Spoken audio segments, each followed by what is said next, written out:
तो अब हम बात करते हैं भाई एप्सिलॉन नॉट का मात्रक। एप्सिलॉन नॉट का मात्रक हम कैसे निकाल लेंगे, जरा उसके बारे में देखिए। जरा पहले हमें जो फॉर्मूला हमने पढ़ाया आप लोगों को कूलाम के नियम में, ठीक है, उसी से ही निकाल लेंगे हम एप्सिलॉन नॉट का मात्रक। वी नाउ दैट हम फॉर्मूला जानते हैं, बल का फॉर्मूला पढ़ाया, कूलाम बल का हमने F बराबर 1/4 pi epsilon not into small k into Q1 Q2 upon R square. ये फॉर्मूला हमने पढ़ रखा, ये कूलाम बल का फॉर्मूला होता, इसी से ही हम एप्सिलॉन नॉट का मात्रक निकाल लेंगे। देखो जरा ध्यान से कैसे निकालना है। एप्सिलॉन नॉट का मात्रक निकालना तो एप्सिलॉन नॉट को क्या करेंगे, अकेला छोड़िए, एप्सिलॉन नॉट इधर लेके उठाना और ये F इधर लाएंगे उठाना, इनके स्थान इंटरचेंज कर दिए, ठीक है। यहाँ पर हमने अलग से निकल के हमारे पास एप्सिलॉन नॉट इक्वल टू 1/4 पाई, ठीक है। एप्सिलॉन नॉट तो चले गया, अगर क्या बचा है स्मॉल के, इसके गुणा में क्या आ जाएगा यहाँ पर F, ठीक है, into Q1 Q2 upon R square.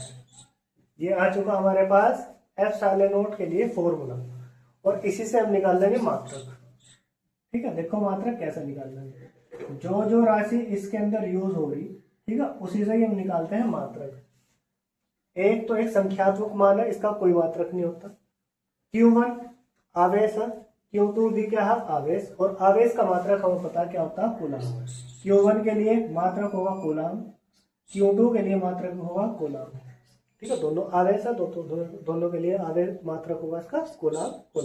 Coulomb गुणा कूलाम बटे में फिर इसके, और ठीक है, संख्यात्मक मान है, पाई भी एक संख्यात्मक मान होगा, कांस्टेंट राशि होगी, और यहाँ पर ये स्मॉल के ये प्रायोगितांक ये कांस्टेंट है, सभी एक संख्यात्मक मान होता है। फिर यहाँ पर देखो, यहाँ दिख रहा है तुम्हारा F का मतलब बल यानी कि फोर्स, और बल का मात्रक होता है न्यूटन। क्या होता है भाई, न्यूटन, ठीक है। इसी तरीके से यहाँ पर फिर इसके बटे में क्या लिखा हुआ, R स्क्वायर। R का मतलब है दूरी, और दूरी का मात्रक होता है मीटर, ठीक है, और इसका क्या था, स्क्वायर, मीटर स्क्वायर, ठीक है। यानी कि इसका जो सही मात्रक होगा, ठीक है, एप्सिलॉन नॉट का मात्रक होगा, कूलाम की गुणा कूलाम से करेंगे तो क्या होगा, कूलाम का स्क्वायर, और बटे में क्या होगा, न्यूटन इंटू मीटर स्क्वायर, ठीक है। ये इंटू का साइन है, कभी माइनस समझ लो, ये into newton into metre square, ये होगा एप्सिलॉन नॉट का मात्रक, ठीक है। अब इसी से हम निकाल लेंगे विमा। अब हम बात करते हैं एप्सिलॉन नॉट की विमा की, ठीक है। हम बोल देंगे एप्सिलॉन नॉट की विमा, एप्सिलॉन नॉट की विमा, ठीक है। एप्सिलॉन नॉट की विमा हम देखो कैसे निकाल लेंगे। विमा निकालने के लिए भी मैंने आप लोगों को बता रखा कि जो हमारा फॉर्मूला आता, मात्रक आता, ठीक है, उस मात्रक से ही हम क्या निकालते हैं, विमा निकालते हैं, ठीक है। अब हम विमा निकाल लेंगे, तो देखो जरा ध्यान से विमा कैसे निकलेगी। अब हम बात करते हैं विमा की। अब यहाँ पर देखो सी का मतलब है कूलाम, और कूलाम किसका मात्रक है, आवेश का, और आवेश की विमा हमें पता है भाई क्या होती है, AT, ठीक है। इससे जो पहली क्लास हुई है उसमें मैंने आवेश की विमा निकलवा रखी, AT होती है इसकी विमा, ठीक है। आवेश की विमा होगी AT, इसका स्क्वायर था तो इस पूरे का भी क्या करेंगे, स्क्वायर कर देंगे हम, ठीक है। इसके बटे में देखो फिर क्या लिखा हुआ, N का मतलब है न्यूटन, और न्यूटन किसका मात्रक होता है, बल का, और बल की विमा होती है हमारी 11th क्लास में पढ़ा रखी है आप लोगों को, mL/T⁻², ठीक है। फिर इसके बाद है M का मतलब है मीटर, मीटर किसका मात्रक है, दूरी का, और दूरी की विमा होती है हमारी क्या भैया, L, दूरी की विमा क्या होती है, L, ठीक है। इसका क्या था, स्क्वायर, तो मैंने इसका भी कर दिया स्क्वायर, ठीक है। सही तरीके से स्क्वायर खोलना इनका देखो, यानी कि ब्रैकेट के अंदर स्क्वायर खोलेगा तो A का भी स्क्वायर हो जाएगा, और T का भी क्या हो जाएगा, स्क्वायर, ठीक है। और इसके बटे में क्या आ जाएगा हमारा, यहाँ पर देखो mL/T⁻², ठीक है। L का स्क्वायर खोल लेंगे तो क्या होगा, L स्क्वायर, ठीक है। ये होगी इसकी विमा। अब हम इसे आगे और करते हैं सॉल्व। इधर के पेज पे देखो, यहाँ पर ये इन सबको मिलाकर लिखते हैं एग्जाम, बराबर का साइन लिखा, ए का स्क्वायर झुका तू, टी का स्क्वायर भी झुका तू, ठीक है। बड़े ब्रैकेट के अंदर लिखा हमने से, इस पूरे के बटे में हम क्या लिखा है देखो, एम झुका तू, मिला कर लिखते हैं। पहले जो राशि हमारे पास एम है वो ना मिला लेते हैं। एम इसके अंदर ब्रैकेट के नहीं है था, एल इसके अंदर है, यहाँ भी है, एल की पावर 1, एल की पावर 2, कितना हो गया, एल की पावर 3, ठीक है। फिर इसके बाद टी की पावर कितना था, -2, ठीक है, टी की पावर -2, इस तरीके से हो गया। यहाँ तक कोई दिक्कत तो नहीं किसी को भाई। अब इसके बाद हमें इसे क्या करना, इस पूरी चीज को ऊपर उठा कर ले जाना, कंबाइन करके लिखेंगे। तो इसमें जो पावर प्लस की होगी ऊपर जाकर हो जाएगी माइनस की, और जो माइनस की है वो हो जाएगी ऊपर जाकर प्लस की, ठीक है। तो बराबर का चिन्ह लगाया हमने, ठीक है। और ऊपर क्या लिखा हुआ था पहले बड़े ब्रैकेट के अंदर, ए का स्क्वायर टी का स्क्वायर, ये तो है, ये ऊपर पहला ही है। क्या लेंगे ऊपर उठाकर, ये वाली राशि, ठीक है, ये वाली हम विमा लेंगे उठाकर। तो एम की पावर जब कुछ नहीं है तो इसका मतलब क्या होगी, 1, ठीक है। तो यानी कि एम की पावर प्लस की 1 के ऊपर जाके हो जाएगी माइनस की 1, ठीक है। फिर एल की पावर प्लस की 3 के ऊपर जाके हो जाएगी माइनस की 3, ठीक है। टी की पावर -2 थी, ऊपर जाकर हो जाएगी प्लस की 2। कोई दिक्कत किसी को, कोई परेशानी। अब इसके बाद इसे मिला कर लिखो, इस पूरे ब्रैकेट में कहीं एम दिखाई दे रहा है, इसमें है तो नहीं, इसके अंदर है, लेकिन पहले एम वाला लिखते हैं। एम का मतलब एम की पावर -1, बड़े ब्रैकेट के अंदर मिला के जो चीज मिल रही है वो, ठीक है। क्या इस ब्रैकेट के अंदर एल दिखाई दे रहा, नहीं है, इसके अंदर है, हाँ भाई लिखो आराम से, एल की पावर -3। इस ब्रैकेट के अंदर ए स्क्वायर है, क्या इसके अंदर ए है, नहीं है, ठीक है। ए को हम बाद में लिखते हैं, यहाँ पर पहले देखो टी दिखाई दे रहा तुम्हें भाई, टी इसके अंदर भी है, इसके अंदर भी है, तो टी की पावर कितनी हो जाएगी, 4, टी की पावर 2, टी की पावर 2 कितनी होगी, 4, ठीक है। लास्ट में लिखते हैं ए का स्क्वायर, ठीक है। तो ये क्या होगी हमारी एप्सिलॉन नॉट की विमा होगी, ठीक है। सबसे लास्ट में लिखते हैं मूल मात्रक, क्या लिखते हैं भैया, मूल मात्रक, मूल मात्रक, ठीक है। जब हम विमा निकाल लेंगे तो विमा से ही हमारा निकलेगा मूल मात्रक, ठीक है। अब मूल मात्रक देखो कैसे निकलेगा, मूल मात्रक भी इन्हीं से ही निकलता है, देखो विमा से ही हम मूल मात्रक बनाते हैं। देखो जरा समझो ध्यान से, m की पावर -1 लिखा हुआ है, ठीक है, पावर तो आप लगा देंगे। देखिए यहाँ देखो m का मतलब होता है मास, और मास का मतलब होता है हिंदी में द्रव्यमान, और द्रव्यमान का जो मूल मात्रक है वो होता है किलोग्राम। क्या होता है भाई, किलोग्राम, इसकी पावर होगी -1, ठीक है।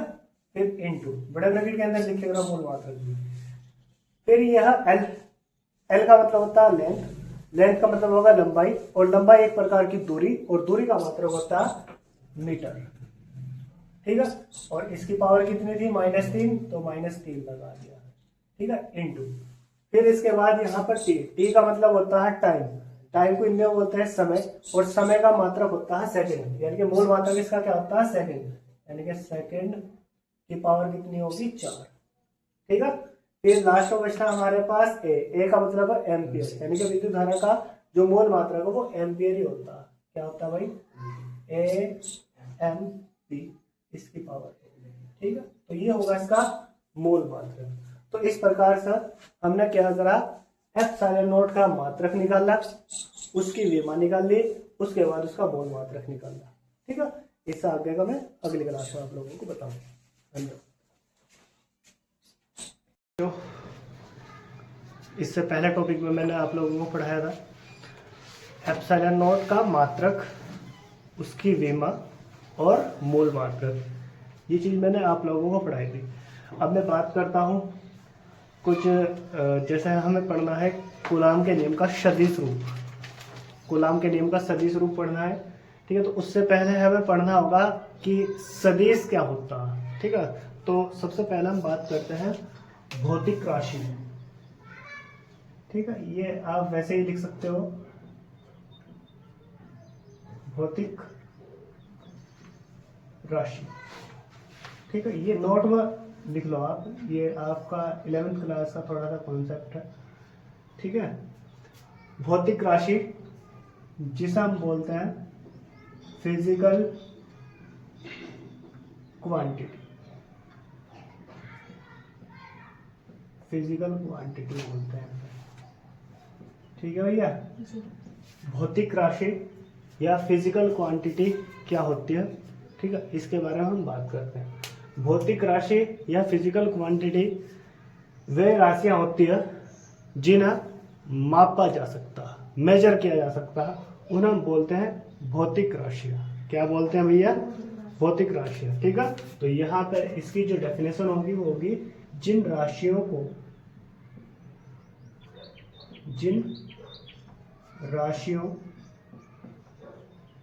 को मापा जा सकता है, मापा जा सकता है। ठीक है, वैसे तो जो भौतिक राशि है और भी होती है, लेकिन इसमें हम दो प्रकार की पढ़ेंगे। जिन राशियों को मापा जा सकता है, ठीक है ना, यानी कि जिन्हें मेजर किया जा सकता, उन्हें हम क्या बोलते हैं? उन्हें भौतिक राशि, भौतिक राशि कहते हैं। उन्हें भौतिक राशि कहते हैं। ठीक है, यानी कि जिन राशियों को हम क्या कर सकते हैं? मेजर कर सकते हैं, माप सकते हैं, उन राशियों को हम क्या बोलते हैं? भौतिक राशि। ठीक है, अब ये जो भौतिक राशियां हैं ये दो प्रकार की होती है। यह है दो प्रकार की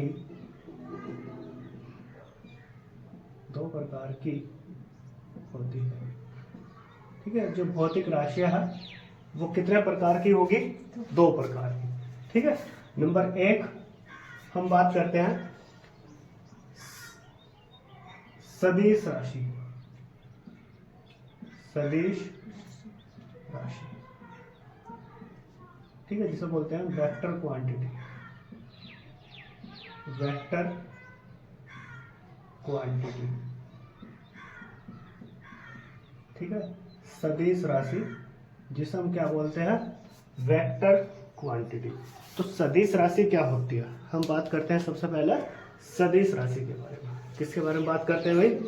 सदिश राशि। तो सदिश राशि क्या होती है? सदिश राशि, ठीक है, एक ऐसी राशि होगी जिसमें अगर हम किसी भी चीज को मेजर कर रहे हैं, माप रहे, ठीक है, तो एक तो होगा उसका परिमाण और दूसरी होगी दिशा। यानी कि जिन भौतिक राशियों में परिमाण भी होगा और दिशा भी होगी, जिन भौतिक राशियों में परिमाण भी होगा और दिशा भी होगी, उस भौतिक राशि को हम बोलेंगे सदिश। क्या बोलेंगे? सदिश राशि। यानी कि सदिश राशियां वह होती है जिनके अंदर परिमाण भी होता है और दिशा भी होती है। ठीक है, तो उन्हें बोलते हैं हम सदिश राशि। जैसे हम बोलते हैं राम 5 किलोमीटर धनौरी की ओर दौड़ता है। ठीक है, राम ले लो, कोई भी, जैसे मैं बोल सकता हूं यहाँ पे अनुराग 5 किलोमीटर धनौरी की ओर दौड़ता है। इसमें मैंने आप लोगों को दो चीज बताई। मैंने बोला राम 5 किलोमीटर, तो जो 5 किलोमीटर दिया वो इसका डिस्टेंस है, यानी कि उसने इतनी दूरी तय की, यानी कि वो होगा इसका क्या? परिमाण। क्या होगा? परिमाण।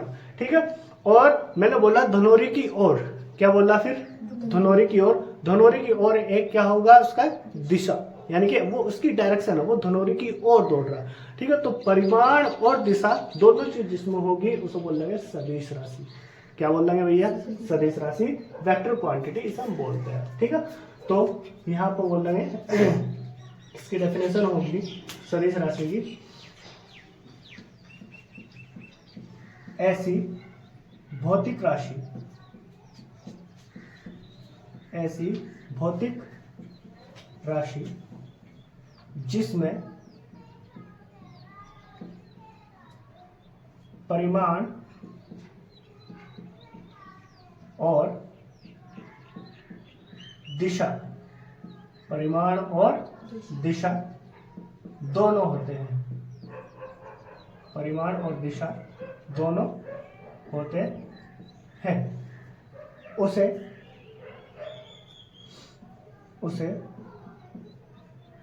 सदिश राशि कहते हैं। क्या कहते हैं भैया? सदिश राशि।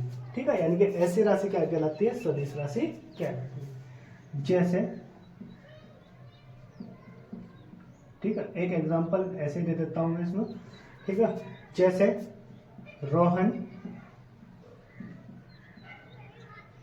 8 किलोमीटर पूर्व की ओर दौड़ता है। रोहन 8 किलोमीटर पूर्व की ओर दौड़ता है। ठीक है, तो अब इसमें जो ये 8 किलोमीटर दिया गया है, ये होगा इसका परिमाण। ठीक है, यानी कि ये इसका परिमाण हो गया। ठीक है, और ये पूर्व की ओर, ठीक है, ये इसकी क्या होगी? दिशा। ठीक है, तो ऐसी राशि को हम क्या बोल देंगे भाई? सदिश राशि, जिसके अंदर परिमाण और दिशा दोनों होती है। ठीक है, फिर बात करते हैं दूसरे नंबर पर, जो दूसरी भौतिक राशि आती है उसे बोलते हैं अदिश राशि। क्या बोलते हैं भैया? अदिश राशि। अदिश राशि इंग्लिश में बोलते हैं जैसा स्केलर क्वांटिटी। Scalar quantity. ठीक है, अदिश राशि स्केलर क्वांटिटी जिसे हम बोलते हैं। ठीक है, तो अदिश राशि नाम से पता चल रहा, अदिश राशि स्केलर क्वांटिटी, यानी कि ये एक ऐसी राशि होगी जिसमें केवल परिमाण होता है। जिसमें क्या होता है? केवल परिमाण होता है, दिशा नहीं होती। उसे हम क्या बोलते हैं? Scalar quantity. क्या बोलते हैं भैया? Scalar quantity. ठीक है, या अदिश राशि जिसे बोलते हैं। ठीक है, तो इसे बात करते हैं हम यहाँ पर। ऐसी भौतिक राशि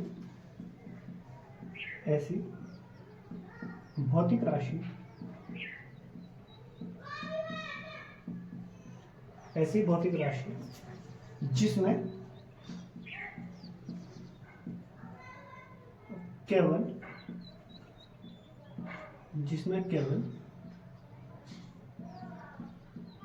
केवल परिमाण होता है, दिशा नहीं। ठीक है, यानी कि ये एक ऐसी भौतिक राशि होती है जिसमें केवल परिमाण होता है, दिशा नहीं। ठीक है, उसे अदिश राशि कहते हैं। अदिश राशि कहते हैं। ठीक है, अब जैसे एक एग्जांपल ले लो इसका। जैसे रोहन 5 किलोमीटर दौड़ता है। 5 किलोमीटर दौड़ता है। अब इसमें जो दिया गया है 5 किलोमीटर दौड़ता है, ये इसका क्या है? केवल परिमाण। क्या है? परिमाण। ठीक है, यानी कि इसका केवल परिमाण दिया गया है। क्या मैंने इसमें कोई डायरेक्शन बताई? मैंने ऐसा तो नहीं कहा ये पूर्व की ओर दौड़ रहा, पश्चिम की ओर दौड़ रहा, उत्तर की ओर दौड़ रहा। ठीक है, ऐसा तो कुछ बताया? कुछ दिशा तो नहीं बताई। तो इसमें केवल क्या दिया गया? परिमाण दिया गया। तो ऐसी भौतिक राशि जिसमें केवल परिमाण होता है, दिशा नहीं होती, उसे हम क्या बोलते हैं? अदिश राशि। ठीक है, स्केलर क्वांटिटी। ठीक है, नोट करो इसे जरा।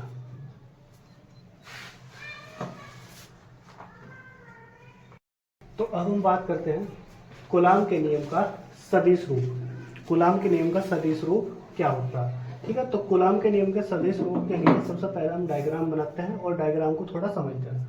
देखो जरा, कूलाम के नियम में हम क्या करते थे? दो बिंदु आवेश लेते थे। ठीक है, पहला बिंदु आवेश लिया मैंने। ठीक है, ये मैंने आवेश लिया Q1। क्या लिया? Q1। ठीक है, कुछ दूरी पर दूसरा बिंदु आवेश लिया Q2। क्या लिया भाई? Q2। दो बिंदु आवेश लिए एक दूसरे से कुछ दूरी पर। ठीक है, एक आवेश है Q1 और दूसरा है Q2। इन दोनों के बीच की दूरी R रही होगी। ठीक है, हमने अपनी तरफ से मान लिया इन दोनों आवेशों के बीच की दूरी R है भैया। ठीक है, Q1 और Q2 के बीच की दूरी R है। ठीक है, तो जब दो बिंदु आवेश एक दूसरे से कुछ दूरी पर स्थित होते हैं तो उनके बीच में एक बल कार्य करने लगता है जिसे हम बोलते हैं कूलाम बल F। क्या बोलते हैं भैया? कूलाम बल F। ठीक है, अब यहाँ पर हम कूलाम बल नहीं निकालना, हमें निकालना कूलाम के नियम का सदिश रूप। किसकी बात करनी है? अब कूलाम के नियम के सदिश रूप की बात करनी है। ठीक है, अभी हम बात करते हैं कूलाम के नियम के सदिश रूप की। ठीक है, यानी कि हमें इसका सदिश रूप निकालना। ठीक है, यानी कि वेक्टर फॉर्म निकालनी। इसके ऊपर हमें क्या करना? तीर का चिन्ह लगा के दर्शाना। अगर मैंने तीर का चिन्ह लगा दिया, इसका मतलब क्या है? ये सदिश रूप। क्या है? सदिश रूप। ठीक है, बल को F से प्रदर्शित करते हैं, उसके ऊपर अगर हमने वेक्टर लगा दिया तो ये सदिश रूप हो गया। क्या हो गया भाई? सदिश रूप। अब देखो जरा ध्यान से सदिश रूप को क्या करते हैं। अब जैसे देखो ये Q1 आवेश है। क्या है? Q1 आवेश। Q1 आवेश, ठीक है, Q2 आवेश पर एक बल लगा रहा होगा, है ना? Q1 आवेश Q2 बल पर एक Q2 आवेश पर एक बल लगा रहा होगा। ठीक है, तो उस बल को हम कैसे डिनोट करेंगे? ठीक है, अब देखो Q1 आवेश Q2 बल पर Q1 आवेश Q2 आवेश पर एक बल लगा रहा जिसकी दिशा होगी इधर की ओर। Q1 आवेश Q2 आवेश पर एक बल लगा रहा है जिसकी डायरेक्शन होगी इधर की ओर। ठीक है, यानी कि इधर की ओर इस पर एक बल लग रहा। ठीक है, जिसे हम बोल देंगे Q1 आवेश के कारण, ठीक है, Q2 आवेश पर लगने वाला बल, और डिनोट किया जाएगा ऐसा 2-1। ठीक है, यानी कि इसे देखो बोलने का तरीका गलत न पड़े हो बिल्कुल भी।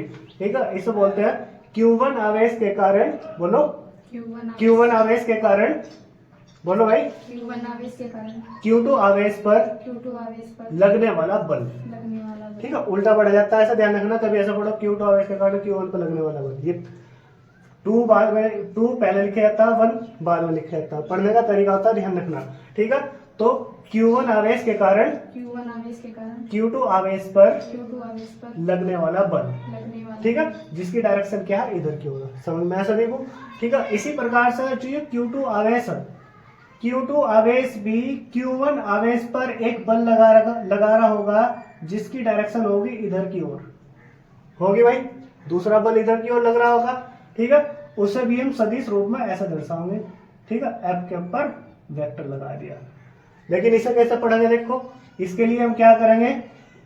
Q2 आवेश के कारण Q1 आवेश पर लगने वाला बल कैसे लिखे जाएगा? 1, 2। ठीक है, उल्टा नहीं पड़ना बिल्कुल भी, ध्यान रखना। ठीक है, तो Q2 आवेश के कारण Q1 आवेश पर लगने वाला बल क्या होगा? ये लिखा हुआ F1। समझ में आया? ठीक है, यानी कि Q2 आवेश के कारण Q1 पर लगने वाला बल। ठीक है, इस तरीके से डिनोट करता है। बच्चे पढ़ने में गलती कर देते हैं, इसे पढ़ लेते हैं Q1 आवेश के कारण Q2 पर लगने वाला बल। ठीक है, गलत हो जाता हो। ठीक है, ध्यान रखना, ये जो इधर की ओर दर्शाया गया, ये Q2 आवेश के कारण, ठीक है, Q1 आवेश पर लगने वाला बल होता है, ये वाला। ठीक है, और इस वाले कैसे पढ़ा जाता है? Q1 आवेश के कारण Q2 आवेश पर लगने वाला बल। समझ में सभी को बात यहाँ तक? ठीक है, तो ये दो सदिश बल इस पर कार्य करेंगे। ठीक है, अब हम क्या निकालना? कूलाम के नियम का सदिश रूप निकालना। क्या निकालना भाई? कूलाम के नियम का सदिश रूप। ठीक है, अब जो चीज हमें पता है उन्हें फटाफट लिखते चलेंगे। हम बोलेंगे वी नाउ दैट। ठीक है, हम जानते हैं, ठीक है, दो बिंदु आवेशों के बीच कार्य करने वाला बल, दो बिंदु आवेशों के बीच कार्य करने वाला बल, ठीक है, उन दोनों बिंदु आवेशों के गुणनफल के समानुपाती होता है। ठीक है, इसे हम डायरेक्ट लिखेंगे, इसकी डेफिनेशन लिखने की जरूरत नहीं है, हमने कूलाम नियम में बता रखा आप लोगों को। ठीक है, दो बिंदु आवेशों के बीच कार्य करने वाला बल उन दोनों बिंदु आवेशों के गुणनफल के समानुपाती होता है। ठीक है, एक पॉइंट तो ये हमें पता है। ठीक है, फिर दूसरा पॉइंट क्या है? दो बिंदु आवेशों के बीच कार्य करने वाला बल, दो बिंदु आवेशों के बीच कार्य करने वाला बल उन दोनों बिंदु आवेशों के बीच की दूरी के, उन दोनों बिंदु आवेशों के बीच की दूरी के वर्ग के व्युत्त क्रमानुपाती होता है। ठीक है, यानी कि ये बटे में आ गया तो क्या होगा? व्युत्त क्रमानुपाती। ठीक है, ये होगी मेरी समीकरण नंबर 7। कोई दिक्कत यहाँ तक किसी को? ठीक है, अब इसके बाद हम बात करते हैं, देखो इन दोनों समीकरणों को मिलाते हैं। समीकरण नंबर 1 व समीकरण नंबर 2। को मिलाने पर, ठीक है। अब इन दोनों समीकरणों को हम क्या करते हैं, मिलाते हैं भैया, ठीक है। एफ इन्हीं के नाम का एक बार लिख दिया, कॉमन चीज है, ठीक है। देखो चिन्ह सेम सेम एक बार लिख दिया, ठीक है, कॉमन लेगा। Q1 Q2 कोई दिक्कत नहीं, Q1 Q2 की गुणा 1/r² तो होगी, तो इसके बटे में क्या आ जाएगा, r²। बता रखा था मैंने उसमें पिछले उसमें कैसा होता है, ठीक है, कूलाम के नियम में। अब हम क्या करते हैं, जैसे यहाँ पे समानुपाती का चिन्ह हटाओगे तो यहाँ पर समानुपाती का चिन्ह हटने के बाद एक तो बराबर का चिन्ह होगा और उसके बाद एकदम से क्या होगा, एक कांस्टेंट के, कैपिटल के लिखा गया, ठीक है, इनटू Q1 Q2 अपॉन में क्या होता है, r², ये होता है भाई।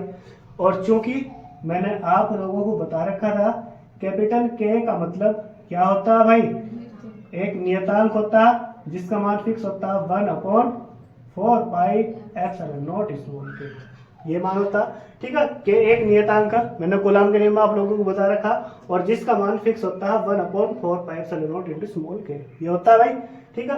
अब इस के की जगह ये चीज पुट करो इसमें, तो एफ बराबर 1/4 pi epsilon not into small k into Q1 Q2 upon में क्या होगा, r²।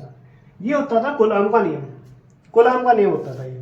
लेकिन हमें कूलाम का नियम नहीं पढ़ना, हमें पढ़ना कूलाम के नियम का सदिश रूप।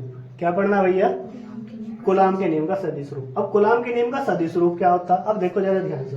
अब हम बात करते हैं नाउ, ठीक है। अब असली फॉर्मूला यहां से जनरेट होगा।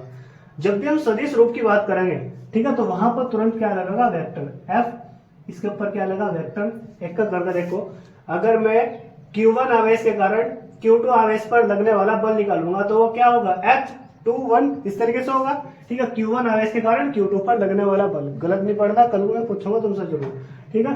तो Q1 आवेश के कारण Q2 आवेश पर लगने वाला बल जो होगा वो बराबर होगा 1/4 pi epsilon not into small k into Q1 Q2 upon r², ये होता है। लेकिन हमें सदिश रूप चाहिए, इसका क्या चाहिए, सदिश रूप। और सदिश रूप में हमें चाहिए होती है दिशा, क्या चाहिए होती है, और दिशा ज्ञात करने के लिए हम इसके साथ में लिखते हैं r कैप।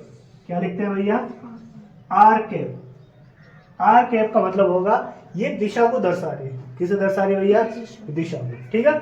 इसका मतलब होता है, देखो दिशा किस तरीके से, r कैप का मतलब होता है इक्वल टू वेक्टर r, ठीक है, यानी कि ये सदिश रूप होगा और बटे हुए इसके r, ठीक है, वेक्टर r, इसका क्या लिया जाएगा, मोड।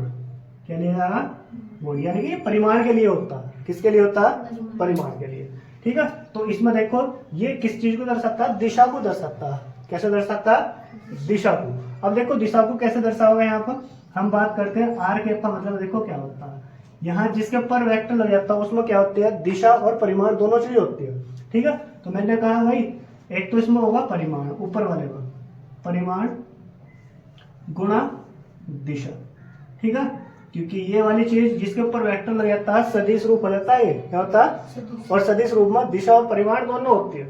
और लेकिन जिसके दोनों और ये मोड़ का चिन्ह लग जाता है इस तरीके से, ठीक है, उसे बोलते हैं परिमाण। ये केवल परिमाण को दर्शाता है, दिशा को नहीं दर्शाता है, जिसके बराबर में ये सिर्फ साइन लग जाता है, चिन्ह लग जाता है, ठीक है। तो इसका मतलब हो गया यहाँ पर बटे हुआ क्या आ गया, परिमाण। क्या आ गया, परिमाण। तो परिमाण सा परिमाण कैंसिल, क्या बचा, दिशा, ठीक है। यानी कि जो वेक्टर ये हमारा कैप आर, ये किस चीज को दर्शा रहा है, हमारा दिशा को, ठीक है। और हमें सदिश रूप में दिशा ही चाहिए, बल की दिशा चाहिए, है ना। तो अब इसी चीज को हम क्या करते हैं, आपका फाइंड आउट करते हैं। देखो जरा ध्यान से, F, ठीक है, Q1 आवेश के कारण Q2 आवेश पर लगने वाला जो बल होगा, अब देखो बराबर का चिन्ह लगाओ, 1/4 pi epsilon not into small k into Q1 Q2 upon में क्या आएगा, r², ठीक है। और यहाँ पर इनटू इस r कैप का मतलब क्या होगा, vector r upon r mode, ठीक है। वेक्टर आर और बटे में क्या आ जाएगा आर वेक्टर आर मोल। ठीक है, अब देखो एफ, ठीक है, यानी कि Q1 आवेश के कारण Q2 आवेश पर लगने वाला बल F21 इक्वल टू क्या होगा 1/4 pi epsilon not into small k into Q1 Q2, ठीक है, अपॉन में देखो ये आर स्क्वायर है, ये भी परिमाण है, ये एक प्रकार की दूरी है, आर स्क्वायर की गुणा आर से होगी तो क्या हो जाएगा आर का क्यूब इंटू में क्या आ जाएगा वेक्टर आर। ठीक है, तो यही क्या होता है कूलाम के नियम का सदिश रूप होता है। ठीक है, यही कूलाम के नियम का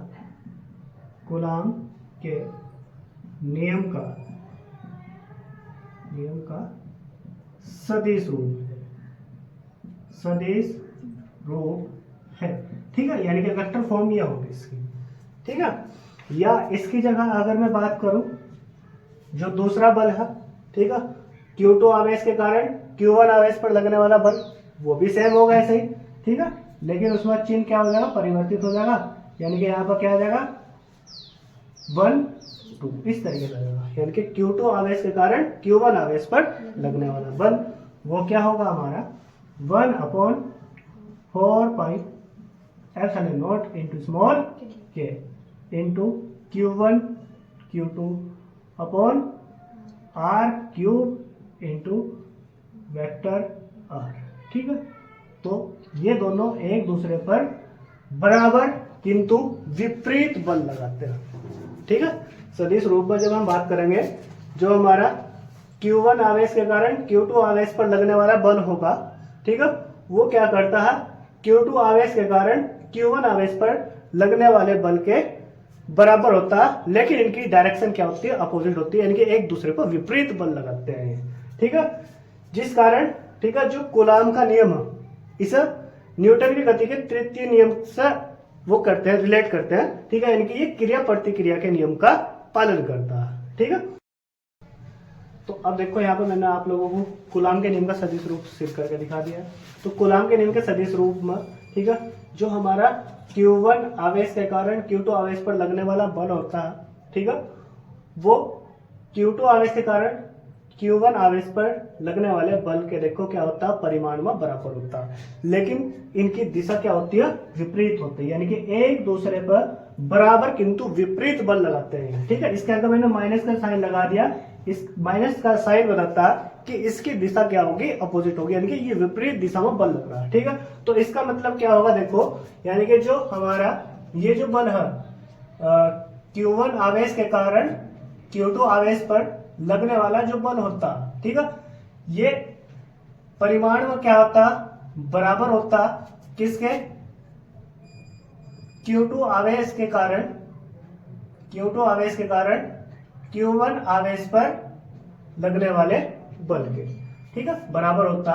ठीक है, किंतु ये क्या होता विपरीत दिशा में होता, किसमें होता विपरीत दिशा में। ठीक है, तो ये एक दूसरे परिमाण में तो बराबर है, लेकिन दिशा इनकी क्या है दोनों की अपोजिट है, एक दूसरे पर बराबर किंतु विपरीत बल लगा रहे, एक इधर की ओर लगा रहा है दूसरा इधर की ओर लगा रहा है इस पर। ठीक है, तो वो विपरीत दिशा में बल लग रहा है, तो इसलिए इसकी तुलना किससे कर दी गई है न्यूटन की गति के तृतीय नियम से। ठीक है, हम बोल सकते हैं अतः यह नियम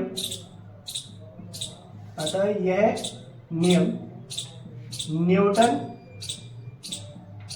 की गति के तृतीय नियम, न्यूटन की गति के तृतीय नियम का पालन करता है।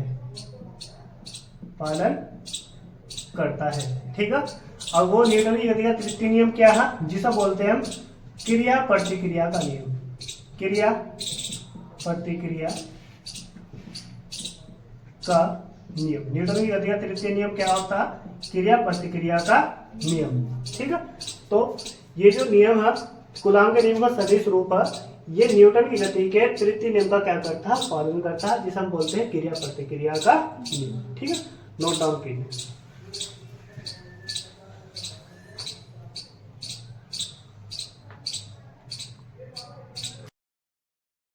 अब हम बात करते हैं कूलाम के नियम से संबंधित कुछ महत्वपूर्ण तथ्य। इससे पहले मैंने कूलाम के नियम का सदिश रूप बता दिया था आप लोगों को। अब मैं आप लोगों को पढ़ाऊंगा कूलाम के नियम से संबंधित कुछ महत्वपूर्ण तथ्य, ठीक है, जो कि कूलाम के नियम से संबंधित है, ठीक है। कुछ इंपोर्टेंट पॉइंट्स है इसके, ठीक है, उसके बारे में बात करते हैं। तो कूलाम के नियम से संबंधित कुछ महत्वपूर्ण तथ्य में पहला तथ्य बोलता है जो कूलाम का नियम 10 की पावर -15 मीटर या 1 फर्मी, ठीक है, 10 की पावर -15 मीटर या 1 फर्मी से अधिक दूरी के लिए लागू होता है, ठीक है।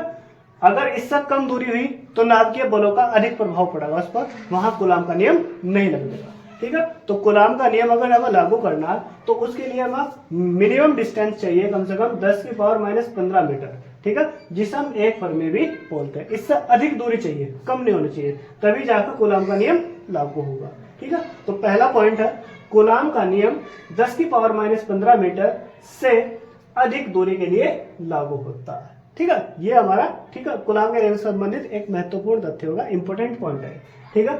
इससे कम दूरी होगी तो कूलाम का नियम लागू नहीं होगा, ठीक है। अब इसके बाद हम बात करते हैं, दूसरा पॉइंट है हमारा कूलाम बल, यानी कि जो कूलाम का नियम है, कूलाम बल या कूलाम बल जो होता है, कूलाम बल एक केंद्रीय बल है, ठीक है, यानी कि ये एक केंद्र की ओर लगने वाला बल होता है। तो इसलिए से बोल दिया गया ये एक केंद्रीय बल है। क्या है भैया? एक केंद्रीय बल, जिसके आधार पर सर संरक्षी बल भी बोलते हैं। क्या बोलते हैं भैया? संरक्षी बल, ठीक है। फिर तीसरा पॉइंट है कूलाम का नियम न्यूटन के गुरुत्वाकर्षण के नियम के समरूप है, यानी कि जो कूलाम का नियम होता, ठीक है, वो न्यूटन के गुरुत्वाकर्षण का जो नियम है, न्यूटन के गति का गुरुत्वाकर्षण का जो नियम है, ठीक है, उसके क्या है, ये समरूप है, बिल्कुल उसके जैसा ही है। देखो जरा ध्यान से, अगर हम बात करें गुरुत्वाकर्षण के नियम की, तो गुरुत्वाकर्षण के नियम होता है एफ जी का मतलब ग्रेविटेशनल फोर्स, ठीक है। इसके सापेक्ष में जी इसलिए रखा क्योंकि हम गुरुत्वाकर्षण बल की बात कर रहे हैं। तो एफ जी इक्वल टू क्या होगा, जी m1 m2 upon r square, ठीक है। जहां इसमें जी का मतलब होता है गुरुत्वाकर्षण नियतांक, m का मतलब पहले पिंड का द्रव्यमान, m2 का मतलब दूसरे पिंड का द्रव्यमान, और बटे में इन दोनों पिंडों के बीच की दूरी, ठीक है। ये देखो, इसी प्रकार देखो कूलाम का नियम, कूलाम के नियम के लिए एफ सी लिखा हमने, सी का मतलब कूलम्स फोर्स, ठीक है, यानी कि एफ सी का मतलब कूलम फोर्स हो गया, यानी कि कूलाम का बल, कूलाम बल जो होता है, ठीक है। तो उसके लिए रखा एफ सी बराबर के भी एक क्या नियतांक, ठीक है, Q1 Q2 ये दोनों क्या है आवेश, और इनके बीच के क्या है दूरी, ठीक है। देखो अगर हम इसे समरूप बनाने की कोशिश करते हैं तो ये बल, ये भी एक प्रकार का बल है, ये भी एक प्रकार का बल है, ठीक है। इसमें Q1 और Q2 दो आवेश होते हैं, ठीक है, जिनके बीच की कुछ दूरी होती है, वो हो गया r स्क्वायर, ठीक है। इसी प्रकार से यहाँ पर देखो जो गुरुत्वाकर्षण बल होता है, ठीक है, इसमें भी देखो यहाँ पर m1 m2 ये दो पिंड होते हैं, ये दो पिंडों का द्रव्यमान होता है, और बटे में जो r स्क्वायर है इनके बीच की दूरी होती है, ठीक है। देखो जरा डायग्राम से समझो, अच्छा समझोगे ध्यान से। मान लो ये एक पिंड है, ठीक है, ये एक पिंड है, ठीक है, जिसका द्रव्यमान मैंने मान लिया m1, क्या मान लिया m1, ठीक है। फिर दूसरा पिंड कुछ दूरी पर स्थित है, ठीक है, इसे हमने कह दिया m2, क्या बोल दिया भैया, m2, ठीक है। इन दोनों पिंडों के बीच की दूरी रही होगी, मैंने मान लिया वो इन दोनों पिंडों के बीच की दूरी है स्मॉल r, ठीक है। तो इनके बीच में एक बल कार्य करता है जिसे हम क्या बोलते हैं, गुरुत्वाकर्षण बल, यानी कि Fg, ठीक है, Fg इनके बीच में कार्य करता है, ठीक है। जिसके लिए फॉर्मूला आप लोगों को बता ही दिया मैंने, यहाँ पर Fg बराबर जी m1 m2 upon r square ये होता है, ठीक है। g क्या है, इसमें एक गुरुत्वाकर्षण नियतांक है, इसी प्रकार से इसमें भी एक नियतांक है, k से बोलते हैं, ठीक है। अब देखो जी इसी प्रकार से इसका डायग्राम है, देखो इसका डायग्राम तो अभी बनवाया था मैंने आप लोगों को। मान लो ये कोई बिंदु आ गया सर Q1 और ये दूसरा बिंदु आ गया सर Q2, ठीक है, इन दोनों के बीच की दूरी r है, ठीक है, तो यहाँ पर r लिख दिया मैंने।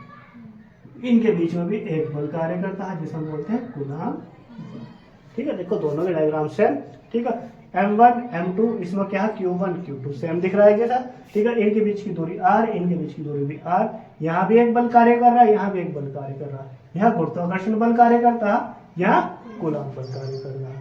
ठीक है, तो ये एक दूसरे के क्या हो गए, समरूप हैं। ठीक है, इसलिए जो कूलाम का नियम है वो न्यूटन के गुरुत्वाकर्षण के नियम के क्या है, समरूप माना गया, मतलब है, इसके समरूप ही है। ठीक है।